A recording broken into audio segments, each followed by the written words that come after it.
welcome back to द channel सिमां राजा चैनलाव नोंथांमोनखौ बयखौबो बरायबाय आसा खालामो गसाइनि अननायाव नोंथांमोना मोजाङैनो दङ गोथार अनलायनाय शर्ट मुभि फिल्म शुटिं खालामनो थांगासिनो जोङो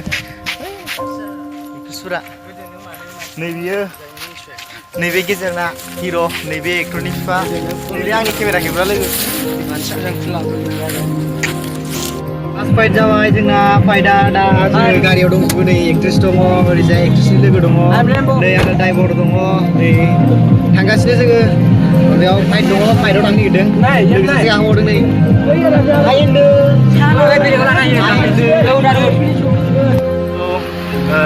जों दा फिल्म शुटिं खालामनो फैबाय बेनि हाजोआव दानि बै लामायाव लाखांबाय मोनसे माबा सिख्लाखौ आरो माबानि एक्टरनि फिसाखौ किडनेप खालामनाय एबा दम होनानै हमना लाबोनाय फैसा मोनैनि बेखौ बानायखांनाय दा जोङो नैबे प्लेसाव बुलायनानै लांनो नागिरदों एसे आवगोलाव लागोन आरो गारि गोनां नै दुरुंनि दालां दं ब्रिज दं बेयाव बे ब्रिजनि गायाव लासिगोन दा इसोर गासिबो लाजोबसिगोन माने बुलायनायखौ दा जोंनियावनो बुलायना लासिगोन दिनैनो लास्टखा माने शुटिंआ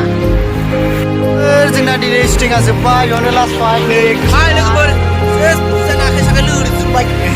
जोब्बाय जोंना दिनै शुटिंआ बाय मोजां मोनोब्ला साबस्क्राइब खालामदो लाइक होदो गोथार अनलायनाय शर्ट मुभि नायनो मोनसिगोन नोंथांमोनानो जोंना आफाया हेलौ आइ एम हियर लोगोफोरा गारि लाबोखादोंमोन नै बाय बाय थांनो नागिरदों शुटिं जोबनानै नै थांगासिनो जोंहा जोब्बाय शुटिंआ केमेरामेन लोगो सासे दंबावो आंहा